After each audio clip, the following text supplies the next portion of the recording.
नमस्कार बच्चों। इस वीडियो लेक्चर में हम लोग डिस्कस करेंगे assertion and reasoning based question, जो कि chapter light reflection and refraction से होगा। बहुत इंपॉर्टेंट चैप्टर है सीबीएसई बोर्ड का फिजिक्स का चैप्टर। तो चलिए फर्स्ट क्वेश्चन देखते हैं। असर्शन और रीजनिंग में करना क्या होता है। इसमें चार ऑप्शन होते हैं। ए ऑप्शन होगा। ए ऑप्शन का मतलब होता है कि असर्शन सही है, रीज़न सही है, और साथ ही साथ जो रीज़न है वो करेक्ट रीज़न है असर्शन का, तब आप ए ऑप्शन पे टिक लगाएंगे। बी ऑप्शन अगर है तो बी ऑप्शन कब होगा ये समझ लीजिए। इसका मतलब होता है असर्शन सही है, रीज़न सही है, लेकिन रीज़न जो है वो एग्जैक्ट रीज़न नहीं है असर्शन का, तो आप बी ऑप्शन पे टिक लगाएंगे। अगर असर्शन सही है, if assertion is correct and reason is incorrect, तो आप कौन सा ऑप्शन लगाएंगे? सी ऑप्शन लगाएंगे। और इसी का अपोजिट जब सही है, जैसे रीज़न जब सही है और असर्शन जब गलत है, तो आप कौन सा ऑप्शन लगाएंगे? डी ऑप्शन लगाएंगे। तो इस तरीके से A B C D option हमने आपको डिटरमाइन कर दिए कि what is A B C D option. अब देखिए पहला क्वेश्चन देखिए, इसमें असर्शन दिया गया है convex lens is diverging in nature. तो कॉन्वेक्स लेंस का नेचर कैसा दिया गया है? डाइवर्जिंग। तो क्या कॉन्वेक्स लेंस का नेचर डाइवर्जिंग होता है? तो गलत। कॉन्वेक्स लेंस का नेचर होता है कन्वर्जिंग। आपको पता होगा पैरेलल रेज ऑफ लाइट जब आती हैं तो कन्वर्ज होती हैं और एक पॉइंट पे मीट करती है, जिसको क्या कहते हैं? फोकस कहते हैं। तो ये ऑप्शन क्या हो गया? गलत हो गया। Next, convex lens converges the parallel beam of light to meet at focus. तो ये स्टेटमेंट जो है ये सही है, क्योंकि कॉन्वेक्स में अभी लेंस में आपने देखा क्या हो रहा था, पैरेलल बीम ऑफ लाइट आ रही थी और वो एक पॉइंट पे मीट कर रही थी, जिसको क्या कहा गया? फोकस कहा गया। इसका मतलब ये वाला पहला स्टेटमेंट जो है ये गलत है और दूसरा स्टेटमेंट क्या है? सही है। तो इसमें कौन सा ऑप्शन स्टेटमेंट हो जाएगा? इसमें आप डी ऑप्शन पे टिक लगाएंगे। तो डी ऑप्शन जो होता है वो क्या कहता है? वो कहता है reason is correct but assertion is incorrect. Next question, question number 2 देखिए, इसमें क्या कहा गया? Focal length of a plane mirror is infinity. तो इन्फिनिटी होता है फोकल लेंथ प्लेन मिरर का, बिल्कुल सही बात है। ठीक है, focal length, radius of curvature, दोनों चीज़ें प्लेन मिरर की क्या होती है? इन्फिनिटी होती है। सेकेंड स्टेटमेंट में क्या कहा गया? The image form by plane mirror is always erect. अब जो प्लेन मिरर में इमेज फॉर्म होती है वो कैसी होती है? वो हमेशा वर्चुअल भी होगी और साथ ही साथ इरेक्ट भी होगी। ये दोनों बातें आप लोग याद रखिएगा कि जो भी प्लेन मिरर में इमेज फॉर्म होती है वर्चुअल और डायरेक्ट होती ही होती है। अब देखिए यहाँ पे आपको क्या समझना है कि यहाँ पे ये जो स्टेटमेंट 1 था, मतलब असर्शन जो था वो भी सही था, रीज़न जो था वो भी सही था, लेकिन जो रीज़न है वो इस असर्शन का रीज़न नहीं है। ये दोनों बातें अपने आप में अलग अलग तो सही हैं, लेकिन जो रीज़न है वो असर्शन का रीज़न नहीं है। ठीक है, तो इसलिए इसमें जो ऑप्शन आएगा वो कौन सा आ जाएगा? B option. इस पर आप टिक करेंगे। नेक्स्ट क्वेश्चन, क्वेश्चन नंबर 3 है। इसमें देखिए क्या कहा गया? असर्शन दिया गया dentist uses concave mirror to see the cavity in the teeth. देखिए जो डेंटिस्ट होते हैं वो कॉनकेव मिरर को यूज़ करते हैं कैविटी को देखने के लिए, क्योंकि कैविटी बहुत छोटी छोटी सी होती हैं, तो उसके लिए वो कॉनकेव मिरर को क्या करते हैं? यूज़ करते हैं। बिल्कुल सही बात है, तो दिस इज ट्रू। रीजन में देखिए क्या कहा गया? Concave mirror produces magnified image when the object is between pole and focus. तो ऑब्जेक्ट जब पोल और फोकस के बीच में होता है तो इमेज जो बनती है वो मैग्नीफाइड बनती है इन केस ऑफ कॉनकेव मिरर। तो ये भी क्या है? ट्रू है। ठीक है, अब यहाँ पे आपको क्या समझना है कि असर्शन तो सही था, रीजन भी सही था, और जो रीजन है वही करेक्ट एक्सप्लेनेशन है किसका? असर्शन का। क्यों डेंटिस्ट कॉनकेव मिरर को यूज कर रहा है? क्योंकि कॉनकेव मिरर में एक केस ऐसा होता है जिसमें इमेज बहुत बड़ी बनती है और साथ ही साथ इरेक्ट बनती है। ठीक है, तो वर्चुअल मैग्नीफाइड आप देख सकते हैं, मैग्नीफाइड है, मैग्नीफाइड के साथ साथ आप देखेंगे तो इरेक्ट भी बनती है। तो इसलिए थर्ड ऑप्शन में आप ऑप्शन नंबर ए टिक लगाएंगे। नेक्स्ट क्वेश्चन देखिए, क्वेश्चन नंबर 4 है। इसमें कहा गया असर्शन क्या है? असर्शन पहले पढ़िए। When an incident ray passes through centre of curvature of a concave mirror. जैसे मान लीजिए कॉनकेव मिरर है, ठीक है, ये प्रिंसिपल एक्सेस हो जाएगी, यहाँ पॉइंट हो जाएगा पोल, यहाँ हो जाएगा फोकस, और यहाँ हो जाएगा सेंटर ऑफ कर्वेचर। मिरर जब भी बनाइएगा तो पीछे पॉलिशिंग जरूर कर दीजिएगा, क्योंकि बच्चे अक्सर पॉलिशिंग भूल जाते हैं। The reflected ray retraces its path. तो देखिए कोई भी रे अगर सेंटर ऑफ कर्वेचर से पास हो रही है, इसका मतलब यहाँ से पास हो रही है। ठीक है, अब यहाँ से जब कोई रे पास होगी तो आपको पता ही अपने पाथ को क्या कर जाती है? रिट्रेस कर जाती है। क्यों ये पाथ को रिट्रेस कर गई ये आपको समझना है। क्यों? इसलिए क्योंकि कोई भी लाइन अगर सेंटर ऑफ कर्वेचर से मिरर पे फॉल करती है, कोई भी ray of light centre of curvature से अगर मिरर पे फॉल करती है तो वो किसकी तरह बिहेव करती है? नॉर्मल की तरह बिहेव करती है, इसलिए ऐसा होता है। तो देखिए रीज़न जो है वो सही दिया भी हुआ है। Any ray passing through normal, यहाँ नॉर्मल नहीं होगा ना चाहिए, यहाँ पे passing through centre of curvature, थोड़ी सी गलती हो गई है यहाँ पे। Any ray of light passing through centre of curvature, ठीक है, तो ये गलत हो गया था स्टेटमेंट, थोड़ा सही इसको आप कर लीजिएगा। Any ray passing through centre of curvature behaves as normal to the mirror. कोई भी रे अगर सेंटर ऑफ कर्वेचर से पास कर रही है और मिरर पे फॉल कर रही है, then it will behave as what it will behave as normal to the mirror. और आपको पता है कोई भी रे अगर नॉर्मली फॉल करेगी मिरर पे तो वो अपने पाथ पे क्या हो जाती है, रिट्रेस हो जाती है। इसका मतलब क्या हो गया, अब यहाँ पे आप थोड़ा सा इसको फिर से, यहाँ पे आप देख सकते हैं ए ऑप्शन सही है, मतलब असर्शन सही है, रीज़न भी सही है, और जो रीज़न है वो करेक्ट एक्सप्लेनेशन है किसका, असर्शन का। तो इसमें आप कौन सा ऑप्शन टिक लगाएंगे, ए ऑप्शन पे आप टिक लगाएंगे। नेक्स्ट क्वेश्चन देखिए, क्वेश्चन नंबर 5 है, convex mirror is use as rear view mirror. देखिए आपने देखा होगा व्हीकल, ठीक है, जो फोर व्हीलर होते हैं या टू व्हीलर्स होते हैं उसमें आप देखेंगे साइड मिरर्स लगे होते हैं, साइड में कुछ मिरर्स लगे होते हैं। इन मिरर्स का काम क्या होता है, इन मिरर से हम लोग पीछे जो भी ऑब्जेक्ट हैं, जो भी व्हीकल्स हैं, उनको आसानी से देख सकते हैं, ठीक। इसीलिए इनको क्या कहा जाता है, रियर व्यू मिरर कहा जाता है। और कौन सा मिरर होता है, वो कॉन्वेक्स होता है। दोनों बातें सही हैं। अब देखिए रीज़न क्या दिया गया, focal length of convex mirror is always positive. अब देखिए ये बात तो सही है, लेकिन ये क्यों यूज़ कर रहे थे, ये इसलिए यूज़ कर रहे थे कि वाइडर फील्ड ऑफ विजन था, किसका, वाइडर फील्ड ऑफ व्यू था, वाइडर फील्ड ऑफ व्यू था। किसका वाइडर फील्ड ऑफ व्यू था, कॉन्वेक्स मिरर का। लेकिन ऐसा तो रीज़न में दिया नहीं गया, रीज़न तो अलग ही दे दिया गया। रीज़न क्या दिया गया, focal length of convex mirror is always positive. तो बात तो बिल्कुल सही है, असर्शन भी सही है, रीज़न भी सही है, लेकिन अगर आप देखेंगे तो रीज़न इसका रीज़न नहीं है, इस असर्शन का रीज़न नहीं है। तो इसमें ऑप्शन कौन सा लगाएंगे, बी ऑप्शन आप टिक लगाएंगे। नेक्स्ट क्वेश्चन देखिए, question number 6, magnification of convex mirror is always positive. अब देखिए कॉन्वेक्स मिरर में जो इमेज बनती है वो कैसी बनती है, हमेशा इरेक्ट बनती है। ये आपको समझना है कि कॉन्वेक्स मिरर में जो इमेज बनेगी वो कैसी बनेगी, हमेशा इरेक्ट। इरेक्ट का मतलब क्या होता है, above principal axis, principal axis के हमेशा ऊपर बनती है इमेज, ठीक। कॉन्वेक्स, अब देखिए तो ये बात जो है हमेशा मैग्निफिकेशन पॉजिटिव होगा, ये बात बिल्कुल सही है, ठीक। रीज़न क्या दिया गया, convex mirror always forms inverted image. क्या कॉन्वेक्स मिरर हमेशा इन्वर्टेड इमेज बनाएगा, तो बिल्कुल गलत है। कॉन्वेक्स मिरर हमेशा कैसी इमेज बनाएगा, वर्चुअल और साथ ही साथ इरेक्ट इमेज बनाएगा। वर्चुअल के साथ ही साथ कैसी इमेज बनाएगा, इरेक्ट, ERECT, इरेक्ट इमेज बनाएगा, ठीक है। तो पहला स्टेटमेंट तो ट्रू था, दूसरा स्टेटमेंट क्या है, फॉल्स है। जब ये केस बने कि असर्शन सही हो, रीज़न गलत हो, तो आप कौन सा ऑप्शन लगाएंगे, सी ऑप्शन आप टिक लगाएंगे। क्वेश्चन नंबर 7 देखिए, असर्शन में दिया गया the number of images, number of image is formed when two planes mirror are parallel to each other. अब देखिए दो प्लेन मिरर थे, आपने अक्सर देखा होगा, बार्बर की शॉप पे ऐसा होता है, ठीक है। जब आप बाल कटाने जाते होंगे तो आप देखते होंगे कि दो मिरर लगे होते हैं, कई दो मिरर्स लगे होते हैं, एक आपके पीछे होता है सर के और एक सामने होता है। अगर आप बीच में बैठे हुए हैं और आप ध्यान से इस वाले मिरर में देखें, ठीक है, इस वाले मिरर में अगर आप ध्यान से देखें तो इसमें आपको इनफाइनाइट नंबर ऑफ इमेजेस मिलेंगी। तो ये बात बिल्कुल सही है कि दो प्लेन मिरर्स अगर पैरेलली रखे होते हैं, पैरेलल तरीके से रखे होते हैं, तो इनफाइनाइट नंबर ऑफ इमेजेस का फॉर्मेशन होता है। क्यों ऐसा होता है, रीज़न भी सही दिया गया है। When the mirrors are parallel to each other, जब प्लेन मिरर्स पैरेलल होते हैं आपस में, each other, the image form by one of the mirror behaves as object of the other mirror. एक मिरर पे जो इमेज बनती है वो दूसरे मिरर पे ऑब्जेक्ट की तरह काम करती है, इसलिए ऐसा होता है। तो पहला स्टेटमेंट भी सही है, दूसरा स्टेटमेंट भी सही है, और साथ ही साथ दूसरा रीज़न जो है that is correct reason for assertion. तो यहाँ पे जो ऑप्शन आएगा that will be option number A, ठीक है। एक फॉर्मूला याद रखिएगा, अगर नंबर ऑफ इमेजेस निकालना है तो 360 अपॉन थीटा -1, ये नंबर ऑफ इमेजेस का फॉर्मूला होता है, जहाँ पर थीटा क्या होता है, theta is the angle between the two mirrors, ठीक है। अब जैसे मान लीजिए angle between the two mirrors is 90 degree, तो अगर आपसे पूछा जाए एन क्या हो जाएगा, तो 360/90 हो जाएगा 4, 4 - 1 क्या हो जाएगा 3, तीन इमेजेस बनेंगी, ठीक है। क्वेश्चन नंबर 8 देख लीजिए, 8 में क्या कहा गया, असर्शन दिया गया है angle of incidence is equal to angle of refraction when light passes from denser medium to rarer medium. देखिए जब भी लाइट डेंसर, मान लीजिए वाला डेंसर है, रेयरर है, ठीक है, तो आपको पता है नॉर्मल होगा। जैसे मान लीजिए यहाँ पे हमने एक इंसिडेंट रे ली, ठीक, दिस इज इंसिडेंट रे।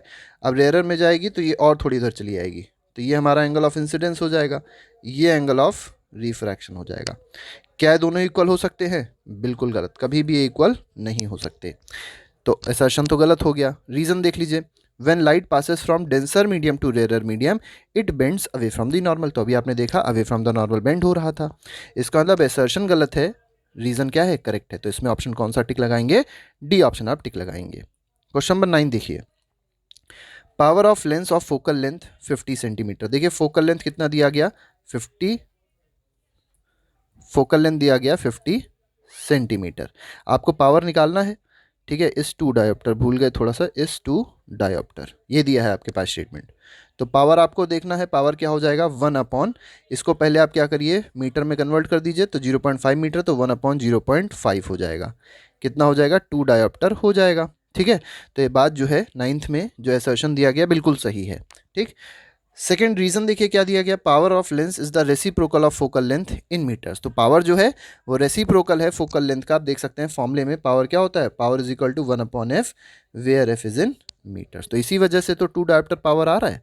इसका मतलब असर्शन भी सही है, रीजन भी सही है, और रीजन जो करेक्ट एक्सप्लेनेशन है असर्शन का, तो इसमें आप कौन सा ऑप्शन टिक लगाएंगे, ए ऑप्शन टिक लगाएंगे। यहाँ पे थोड़ा सा ध्यान दीजिएगा कि जो असर्शन था वो इनकम्प्लीट था, इसको कंप्लीट आप कर लेंगे, इस 2 डायोप्टर इसके आगे जोड़ा गया है। नेक्स्ट क्वेश्चन, क्वेश्चन नंबर 10 है, असर्शन दिया गया lateral displacement is the shortest distance between incident ray and reflected ray. तो देखिए जो लेटरल डिस्प्लेसमेंट होता है, ठीक है, आप अगर देखे होंगे, आपने ग्लास लैब वाला एक्सपेरिमेंट देखा होगा, तो क्या होता है कि ये आपकी इंसिडेंट रे जाती है, ठीक है, ये थोड़ी सी अंदर बेंड करेगी, फिर ऐसे चली आएगी। इंसिडेंट रे और इमरजेंट रे, ठीक है, ये इंसिडेंट रे है, दिस इज इमरजेंट रे। इन दोनों के बीच में अगर देखेंगे दोनों लाइंस आपस में पैरेलल होती हैं, और दोनों के बीच में जो शॉर्टेस्ट डिस्टेंस होगी उसको कहा जाता है लेटरल डिस्प्लेसमेंट। बिल्कुल सही बात है, लेकिन यहाँ पे क्या दिया गया, रिफ्लेक्टेड रे दे दिया गया। Lateral displacement is the shortest distance between incident ray and reflected ray. ये गलत है, क्यों, क्योंकि इंसिडेंट रे और क्या होता है, इमरजेंट रे होता है। ठीक है, इमरजेंट होना चाहिए यहाँ पे, तो ये ऑप्शन जो है गलत है, assertion is totally wrong. Reason देखिए, in case of glass slab the angle of incidence is equal to angle of emergence. Glass slab में अगर आप रिफ्रैक्शन देखेंगे तो एंगल आई किसके बराबर मिलता है, एंगल ई के बराबर मिलता है, दोनों एंगल बराबर होते हैं। तो ये स्टेटमेंट हमारा सही दिया गया है, पहला स्टेटमेंट गलत दिया गया है, तो इसमें ऑप्शन कौन सा सही हो जाएगा, ऑप्शन नंबर डी सही हो जाएगा। क्वेश्चन नंबर 11 देखिए, focal length of convex mirror is positive. Convex mirror की जो फोकल लेंथ है वो पॉजिटिव होती है, बिल्कुल सही बात है। कॉन्केव में मिरर हमेशा जो फोकल लेंथ होगी वो निगेटिव होगी, और कॉन्वेक्स में हमेशा पॉजिटिव होगी, चाहे मिरर हो चाहे वो लेंस हो। ठीक है, और यहाँ पे कॉन्केव में बोला गया निगेटिव। दोनों बातें तो बिल्कुल सही हैं, लेकिन ये इसका रीज़न थोड़ी ना है। ठीक है, तो इसमें क्या हो जाएगा आंसर, आंसर हो जाएगा option number B, because assertion is correct, reason is correct, but reason is not the correct explanation of assertion. 12th देखिए, कीपिंग अ पॉइंट फिक्स्ड, आपने एक पॉइंट है जिसको फिक्स रखा, if a plane mirror is moved. ठीक है, जैसे मान लीजिए ये प्लेन मिरर है, ठीक, यहाँ पे कोई ऑब्जेक्ट है, इसकी इमेज यहाँ बनेगी, आपको पता है, the image will also move. देखिए जब आप ऑब्जेक्ट को, जब आप मिरर को इधर लेके आ रहे हैं, जैसे मान लीजिए आप मिरर को इधर लेके आ रहे हैं, मिरर यहाँ पे आ गया, ठीक, मिरर खिसक के यहाँ पहुँच गया, तो अगर ऑब्जेक्ट ये था, ऑब्जेक्ट को तो हमने नहीं मूव कराया, तो इमेज क्या वहीं बनेगी, अब नहीं, इमेज और थोड़ी पास आ जाएगी। तो बिल्कुल सही बात है, इमेज भी मूव करती है। क्यों मूव करती है, क्योंकि प्लेन मिरर के केस में अगर आप देखेंगे, अगर आप प्लेन मिरर के केस में देखेंगे, फिर से देखिए, ये जो ऑब्जेक्ट होता है, जो ऑब्जेक्ट डिस्टेंस है जिसको यू कहते हैं, वही किसके बराबर होती है, v के बराबर होती है। दोनों डिस्टेंसेस क्या होती हैं, बराबर होती है, मीन्स ऑब्जेक्ट डिस्टेंस और इमेज डिस्टेंस बराबर की होती हैं। तो अगर ऑब्जेक्ट डिस्टेंस कम हो रही है तो इमेज डिस्टेंस खुद ब खुद क्या हो जाएगी, कम हो जाएगी। ठीक है, तो देखिए इसमें जो असर्शन दिया गया बिल्कुल सही है। रीज़न जो भी हमने आपको बताया वही रीज़न दिया गया है कि in case of plane mirror the distance of object and its image is equal from any point on the mirror. दोनों बातें बिल्कुल सही हैं। ठीक है, तो इसमें ए ऑप्शन सही हो जाएगा, क्योंकि रीज़न जो है वो करेक्ट एक्सप्लेनेशन है किसका, किसका करेक्ट एक्सप्लेनेशन है, असर्शन का। नेक्स्ट क्वेश्चन देखिए, क्वेश्चन नंबर 13 है, large concave mirrors are use to concentrate sunlight to produce heat in solar cookers. तो सोलर कुकर्स में आपको पता होना चाहिए कि कॉन्केव मिरर्स को यूज़ करते हैं। क्यों कॉन्केव मिरर्स को यूज़ करते हैं, क्योंकि कॉन्केव मिरर जो होते हैं कैसे होते हैं, कन्वर्जिंग मिरर होते हैं। कैसे होते हैं, दे आर कन्वर्जिंग मिरर। अब अगर ये कन्वर्जिंग है तो ये क्या करेंगे, सारी पैरेलल बीम ऑफ लाइट को कन्वर्ज कर देंगे, सारी पैरेलल बीम ऑफ लाइट को क्या कर देते हैं, कन्वर्ज कर देते हैं, जिससे जो लाइट होती है पूरी पूरी वो कन्वर्ज होके कहाँ पहुँच जाती है, फोकस पॉइंट पे पहुँच जाती है। ठीक है, तो concave mirror converges the light falling on a point and that point is known as focus. Assertion भी सही है, रीज़न भी सही है, और जो रीज़न है वो करेक्ट एक्सप्लेनेशन है किसका, असर्शन का। ठीक है, तो ये आप याद रखिएगा, और जो फूड होगा वो उसी जगह पे रखा जाएगा जो मिरर का क्या होगा, फोकस होगा, क्योंकि सारी लाइट कहाँ पहुँच रही है, उसी फोकस पे पहुँच रही है। 14 में देखिए क्या कहा गया, the height of object is always considered positive. Height of object अगर आप देखेंगे तो मैग्नीफिकेशन फैक्टर अगर आपने देखा होगा -v/u होता है फॉर्मूला मिरर के केस में, और साथ ही साथ एक और फॉर्मूला होता है HI/HO, height of image upon height of object, ये मैग्नीफिकेशन का फॉर्मूला होता है। इसमें अगर आप ऑब्जेक्ट की हाइट देखते हैं वो हमेशा पॉजिटिव ली जाती है, बिल्कुल सही स्टेटमेंट है, गलत नहीं है। सेकंड दिया गया, object is always placed above the principal axis in the upper direction. और क्यों ऐसा करते हैं, क्योंकि ऑब्जेक्ट जो है वो हमेशा प्रिंसिपल एक्सिस के ऊपर ही रखा होता है, कभी भी ऑब्जेक्ट को हम लोग प्रिंसिपल एक्सिस के नीचे नहीं रख सकते। तो असर्शन भी सही हो गया, रीजन भी सही हो गया। असर्शन रीजन ये इसका, इस असर्शन का ये रीजन करेक्ट है, ठीक है, मतलब ये रीजन इसी का रीजन है ए स्टेटमेंट का। तो इसमें ऑप्शन कौन सा लग जाएगा, ए ऑप्शन लग जाएगा। नेक्स्ट 15 देखिए, assertion the mirror use in search light is concave. देखिए असर्शन में क्या कहा गया, जो सर्च लाइट में हम लोग मिरर यूज करते हैं वो कॉनकेव होता है, बिल्कुल सही बात है, ठीक। रीजन क्या दिया गया, concave spherical mirror the image formed is always virtual, ये बिल्कुल गलत है। कॉनकेव स्फेरिकल मिरर में क्या हमेशा इमेज जो वर्चुअल फॉर्म होती है, तो बिल्कुल ही गलत है। सर्च लाइट में तो हम लोग कॉनकेव मिरर इसलिए यूज़ करते हैं क्योंकि कहीं से भी लाइट अगर इस पर फॉल करती है, ठीक है, तो वो बहुत दूर तक, जैसे मान लीजिए बल्ब यहाँ लगे थे, यहाँ से लाइट अगर इस पर फॉल करेगी, बल्ब यहाँ लगा था, इस पर लाइट अगर यहाँ फॉल करी तो वो पैरेलल निकलेगी, पैरेलल बीम ऑफ लाइट के फॉर्म में निकलती है, और पैरेलल बीम ऑफ लाइट बहुत दूर तक जा सकती है, ठीक है, इसलिए ऐसा होता है। लेकिन यहाँ पे जो रीज़न दिया गया बिल्कुल ही दिया गया है, रीज़न तो गलत है ही, और साथ ही साथ जो रीज़न का स्टेटमेंट है वो भी गलत है। तो इसमें ए असर्शन सही है, रीज़न गलत है, सी ऑप्शन इसमें आप टिक लगा दीजिए। 15 क्या 16 देखिए, असर्शन में दिया गया when ray enters from air to water obliquely. अब देखिए एयर कैसा मीडियम है, एयर मीडियम होता है रेयरर, वाटर कैसा मीडियम है, ये है denser, it bends towards the normal. तो जब लाइट रेयरर से डेंसर में जाएगी तो आपको पता है it will bend towards the normal, बिल्कुल सही बात है। सेकेंड रीजन में क्या दिया गया, it is because water is denser medium than air, बिल्कुल सही बात है, ठीक है। तो यहाँ पर दोनों स्टेटमेंट जो है ये बिल्कुल सही है, ठीक है, क्योंकि एयर से वाटर में जाने पे लाइट क्या हो रही है, बेंड हो रही है टुवर्ड्स द नॉर्मल। क्यों बेंड हो रही है, क्योंकि एयर जो है वो क्या है, वो रेयरर है, और वाटर जो है वो क्या है, डेंसर है, ठीक है। तो इसमें आप कौन सा ऑप्शन लगाएंगे, ए ऑप्शन आप इस पर टिक लगाएंगे, क्योंकि जो रीज़न है वो करेक्ट एक्सप्लेनेशन है किसका, असर्शन का। 17th क्वेश्चन देखिए, higher is the refractive index of a medium और denser the medium, lesser is the velocity of light in that medium. देखिए रिफ्रैक्टिव इंडेक्स ज़्यादा होगा कहा गया है, या मीडियम डेंसर हो, तो रिफ्रैक्टिव इंडेक्स ज़्यादा का मतलब क्या है कि मीडियम डेंसर है। Lesser is the velocity of in that medium, तो वेलोसिटी क्या हो जाएगी, कम हो जाएगी, बिल्कुल सही बात है। जहाँ पर रिफ्रैक्टिव इंडेक्स ज़्यादा होता है वहाँ पर वेलोसिटी कम होती है, और जहाँ पर रिफ्रैक्टिव इंडेक्स कम होता है वहाँ पर वेलोसिटी ज़्यादा होती है, ठीक। असर्शन तो बिल्कुल ही करेक्ट है, असर्शन में कोई गलती नहीं है। रीज़न देखिए, refractive index is inversely proportional to velocity. देखिए उल्टा कह दिया गया, क्या कहा गया, refractive index is inversely proportional to velocity, ऐसा तो ही ना होता है, वेलोसिटी जो होती है that is inversely proportional to refractive index. अरे रिफ्रैक्टिव इंडेक्स वेलोसिटी पे थोड़ी ना डिपेंड करेगा, क्या डिपेंड करेगा, वेलोसिटी डिपेंड करती है रिफ्रैक्टिव इंडेक्स पे, ठीक है। तो यहाँ पे स्टेटमेंट बिल्कुल पलट दिया गया है, रीजन बिल्कुल ही गलत है, स्टेटमेंट ही गलत है रीजन का, ठीक है। यहाँ पे अगर ये लिखा होता that velocity is inversely proportional to refractive index, तब ये बात बिल्कुल सही होती, ठीक है। तो यहाँ पर ए ऑप्शन जो है, असर्शन जो है वो तो करेक्ट है, लेकिन रीज़न जो है ये रॉन्ग है, तो इस केस में आप क्या करेंगे, सी ऑप्शन आप टिक लगाएंगे। क्वेश्चन नंबर 18 देखिए, the speed of light increases when travel from rarer to denser medium. तो स्पीड ऑफ लाइट क्या होती है, इंक्रीज होती है जब रेयरर से डेंसर में आप ट्रेवल कर रहे हैं, बिल्कुल गलत है। जब लाइट रेयरर से डेंसर में ट्रेवल करेगी तो स्पीड ऑफ लाइट क्या होगी, डिक्रीज होनी चाहिए, इंक्रीज नहीं होनी चाहिए, ये ऑप्शन गलत है, ठीक है। अभी हमने क्योंकि ऊपर देखा था, और रीज़न क्या दिया गया, speed of light is more in rarer medium, ये बात बिल्कुल सही कही है ये, ठीक है। यहाँ पे क्या कह दिया गया, यहाँ कहा गया जो लाइट की स्पीड होती है वो रेयरर मीडियम में ज़्यादा होती है, तो पहला स्टेटमेंट जो है वो तो गलत है, दूसरा स्टेटमेंट सही है। तो इसमें ऑप्शन कौन सा टिक लगाएंगे, डी ऑप्शन आप टिक लगाएंगे। क्वेश्चन नंबर 19 देखिए, इसके बाद लास्ट क्वेश्चन है, असर्शन में क्या दिया गया, if the rays are diverging after emerging from lens the lens must be convex. देखिए डाइवर्ज हो रही हैं रेज, बाहर निकलने के बाद, लेंस से बाहर निकलने के बाद रेज डाइवर्ज कब होती हैं, समझिए इस चीज़ को। ये है हमारे पास पैरेलल रेज आई, बाहर निकली, ये डाइवर्ज हो गई। तो ये डाइवर्ज किस केस में हो रही है, जब हम लोग ने कॉनकेव लेंस लिया है, कॉन्वेक्स में थोड़ी ना हो रही है, this is occurring in concave lens. तो यहाँ पे लेकिन कॉन्वेक्स बोला गया, तो ये तो गलत है, असर्शन गलत हो गया। Concave lens give diverging raise, concave lens है और एक ऐसी रेज दे रहा है, डाइवर्जिंग रेज दे रहा है, तो ये स्टेटमेंट हमारा सही है। तो असर्शन गलत हो गया, रीजन सही हो गया। कौन सा ऑप्शन लगाइए? टिक, डी ऑप्शन आप सीधे टिक लगाइए। लास्ट क्वेश्चन देखिए, लास्ट क्वेश्चन में क्या कहा गया? असर्शन दिया गया है refractive index has no units, बिल्कुल सही है, बिल्कुल पते की बात कही गई है कि रिफ्रैक्टिव इंडेक्स में कोई यूनिट नहीं होती है। क्यों? क्योंकि रिफ्रैक्टिव इंडेक्स का मतलब क्या होता है? रिफ्रैक्टिव इंडेक्स का मतलब होता है speed of light in air upon speed of light in that medium. जिस मीडियम की बात हो रही है वहाँ पर स्पीड ऑफ लाइट आप डिवाइड कर दीजिए, आपको रिफ्रैक्टिव इंडेक्स किसी मीडियम का मिल जाएगा।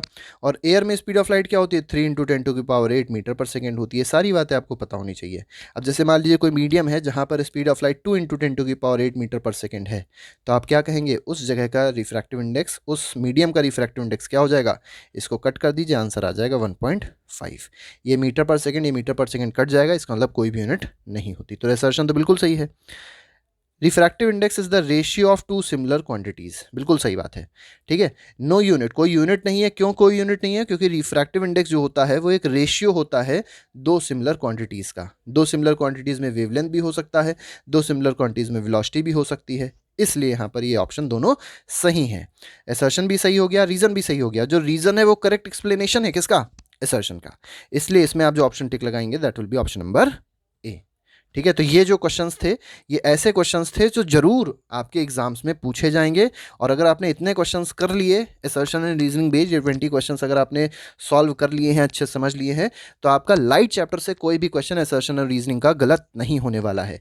ठीक है, अगर आप लोग ने सारे क्वेश्चन अपने आप से सॉल्व किए हैं तो आउट ऑफ 20 आपके कितने मार्क्स आ रहे हैं? जो क्वेश्चन आपको अपने आप से आते थे उसको जरूर लिखिएगा। आउट ऑफ 20 अगर आपके 18 मार्क्स आ रहे हैं तो आप ये समझ के चलिए आपके 20 आउट ऑफ 20 बोर्ड्स में जितने भी क्वेश्चन आपको असर्शन रीजन के मिलेंगे वो इस चैप्टर से सही हो जाएंगे। लगातार हम लोग बाकी वीडियोस लाते रहेंगे आप लोग के लिए, असर्शन रीजन का हो, चाहे एमसीक्यू बेस्ड हो, चाहे केस स्टडी हो। तो अगर हम लोग के साथ जुड़े रहना चाहते हैं तो चैनल को सब्सक्राइब और वीडियो को लाइक ज़रूर कर दीजिएगा। Thank you very much, good bye, जय हिंद।